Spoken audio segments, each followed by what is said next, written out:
Hello everybody, my name is Gavin Williams, and this is my 8th grade project. I don't have a computer to present this on, so I'm using my iPad as a substitute. So, the project I chose was to be an auto mechanic. Went to an auto shop, I got to observe what others were doing there. It was nice and fun. Where I did my project. So, I went to the auto shop I went to was called Neobron Automotive, which actually isn't too far from where I live or they school. It's actually pretty decently close. It's right down the road from where I live, but it's where I went to go do my hours. It's also where I visited my mentor as well. My mentor was also the owner of the shop. So my mentor, like I said, he is the owner of the shop. So I didn't really get to do much with him. He was working at a desk, working on finances as well as or prioritizing customers' cars and everything like that. So, how to become an auto mechanic? If I remember correctly, there are 5 steps to become an auto mechanic. There is a link here. I forgot what it's called, but if you want to, I can send you the link. So, step 1. You must earn a diploma in general engineering. Meaning you gotta go through education and all that. Step 10, attend a vocational education program for engineering, making it to where you can actually start working. Step 3. Obtain an ASE, which stands for Automotive Service Excellence. Step 4. Receive employee training from others that are experienced from the job that from the place that you work at. And step 5. Work your way to become a master mechanic. This means that you are expert in every field of area for repairing any part of a car, meaning from engine to maybe the headlights, maybe something within the engine, whatever it is. Some parts are more complex than others, though. So, the history of auto mechanics. Auto mechanics have been around for a while now, maybe starting in the 1800s, and have worked their way up. The first type of actual auto mechanic was more as when it was for the rich.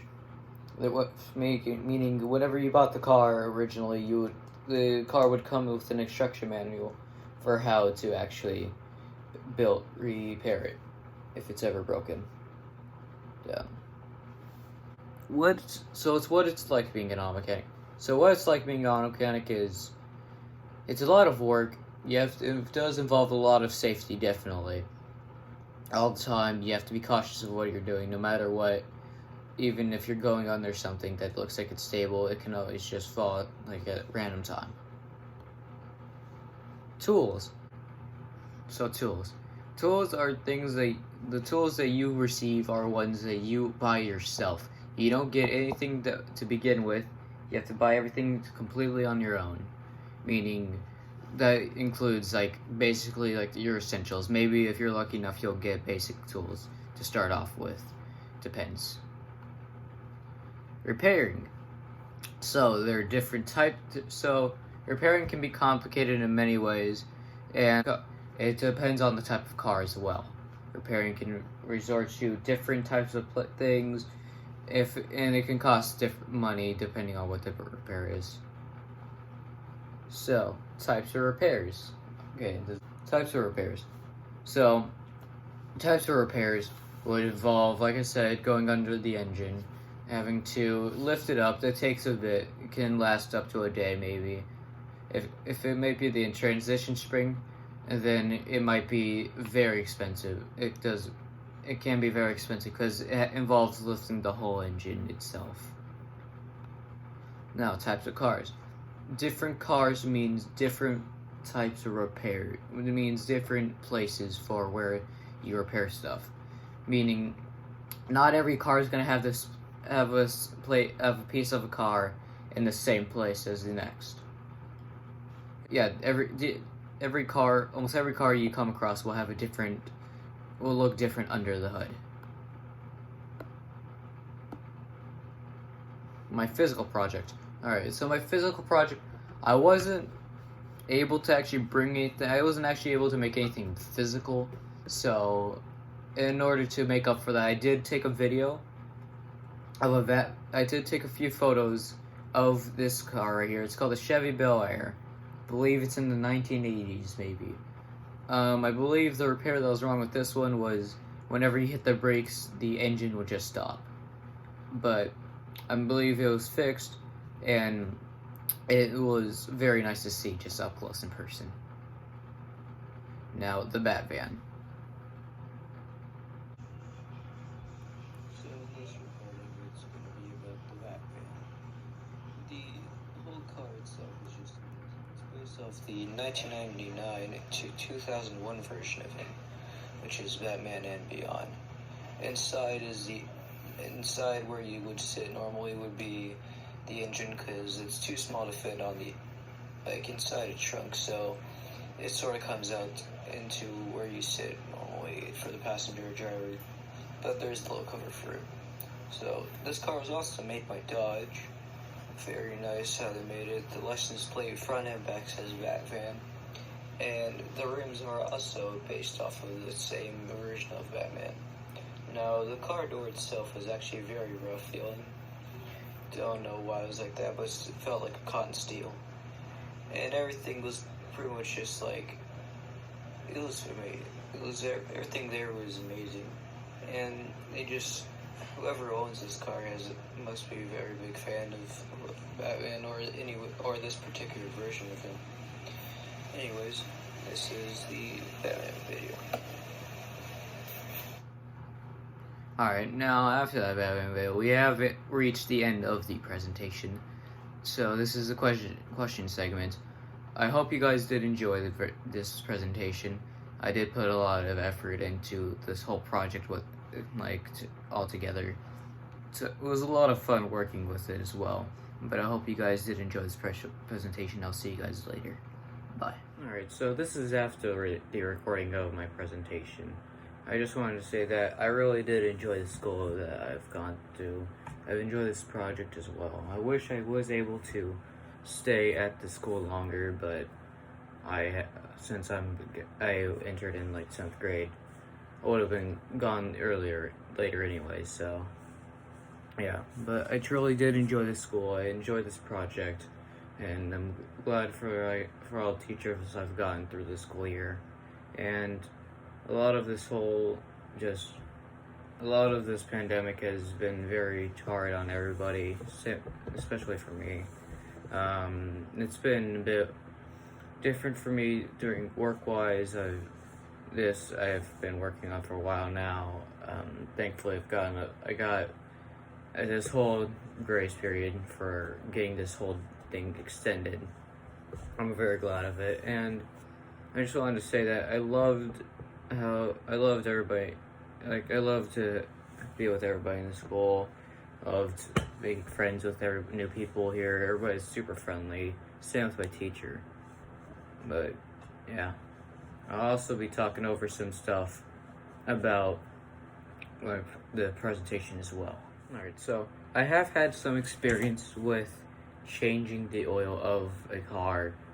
It isn't as hard as it seems, but you do have to know what you're doing for a task like this, or like that anyways. It's not as hard as you would imagine, but if you don't know what you're doing, then you could easily screw up a lot of things, as well as maybe spill some oil onto the ground, which is not good. So the first thing you would want to do is get something to place under to hold all the oil in. Since you're doing an oil change, you want something to hold all the old oil, and you want a place to dispose of it as well. Maybe, I guess, I don't know if you can do something else with the old oil. If you can, then you may be able to recreate it and maybe make it into newer oil again. I don't know if that works or not.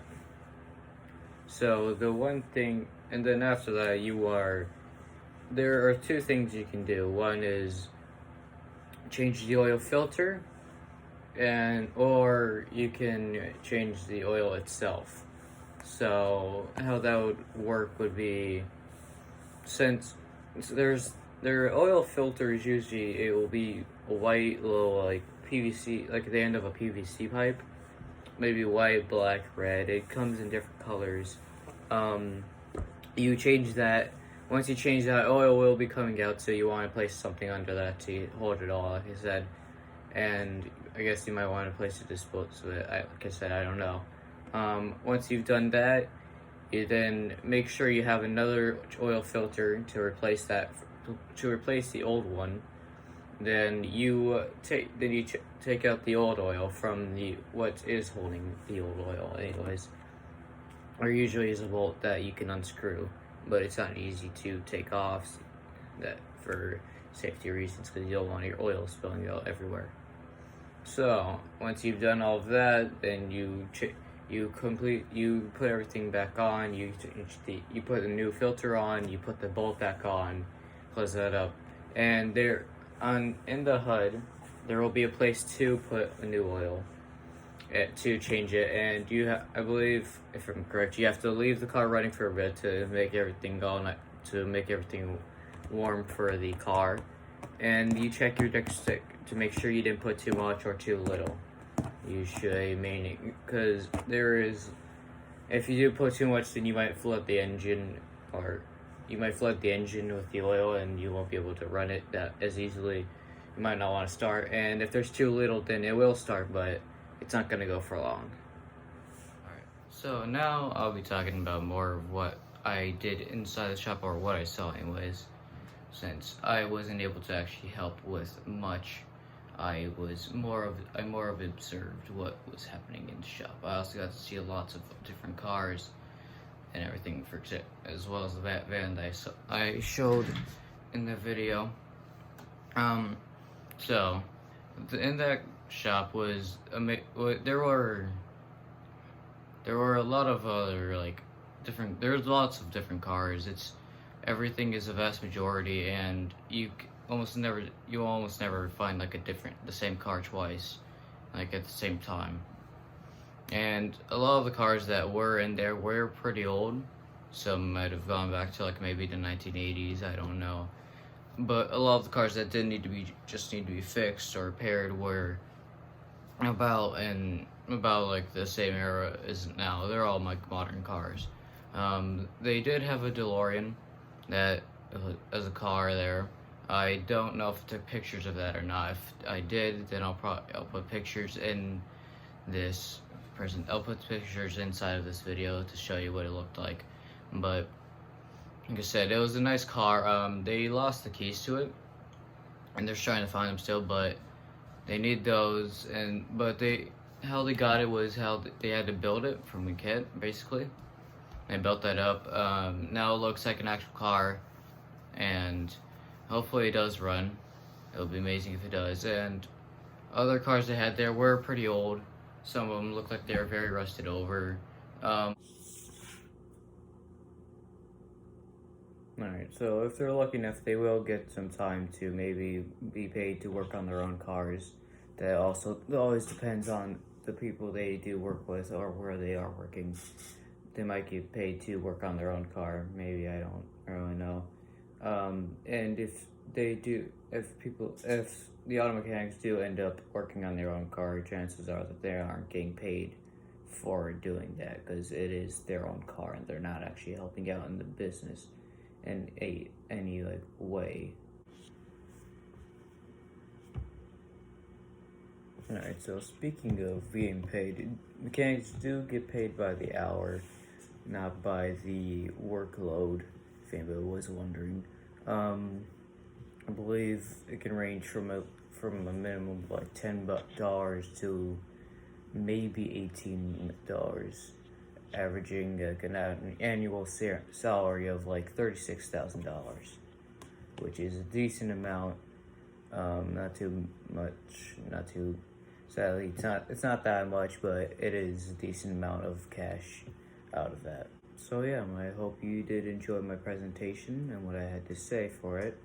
I hope you all enjoy your day and enjoy your summer.